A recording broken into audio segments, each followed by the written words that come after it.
ഇന്ന് നമുക്ക് അടിപൊളി ചില്ലി ചിക്കൻ ഉണ്ടാക്കി നോക്കിയാലോ? റെസിപ്പിയും വേണോ? എൻ്റെ കൂടെ വാ.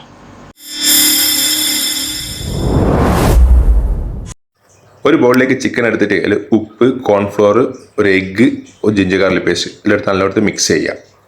ഒരു പാനിലേക്ക് എണ്ണ ചൂടാക്കിയിട്ട് നമ്മൾ ചിക്കൻ അതിൽ ഫ്രൈ ചെയ്തെടുക്കാം. എണ്ണ വെച്ച് ചൂടാക്കിയിട്ട് അതിൽ ഇഞ്ചി, വെളുത്തുള്ളി ചതച്ചത്, ഉള്ളി ക്യൂബായി കട്ട് ചെയ്ത്, ക്യാപ്സിക്കം എല്ലാം ഒന്ന് മൂപ്പിച്ചെടുക്കാം.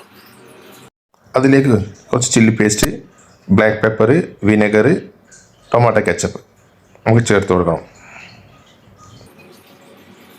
അതിൽ കുറച്ച് ചൂടുവെള്ളവും കുറച്ച് ആവശ്യത്തിന് ഉപ്പും ചേർക്കുക. അത് തിളച്ചിട്ടാകുമ്പോൾ നമുക്ക് നമ്മൾ നേരത്തെ ഫ്രൈ ചെയ്ത ചിക്കൻ അതിലേക്ക് ഇടാം. കുറച്ച് കോൺഫ്ലോർ മിക്സ് ചെയ്തിട്ട് നമുക്ക് വെച്ച് വെക്കാം തിക്നെസ്സിന് വേണ്ടിയിട്ട്. അത് മിക്സ് ചെയ്ത് നമുക്ക് കുറച്ച് മല്ലിച്ചപ്പ് ചോപ്പ് ചെയ്ത് ഇട്ട് കൊടുക്കുക. കുറച്ച് സ്പ്രിംഗ് ഓണിയൻ ഇട്ട് കൊടുക്കുക. Chilli chicken ready. കൊതിയൂറും നമ്മുടെ ചില്ലി ചിക്കൻ റെഡിയായി. ഇങ്ങനെ എടുത്തിട്ട് നമുക്ക് ചില്ലി ചിക്കനും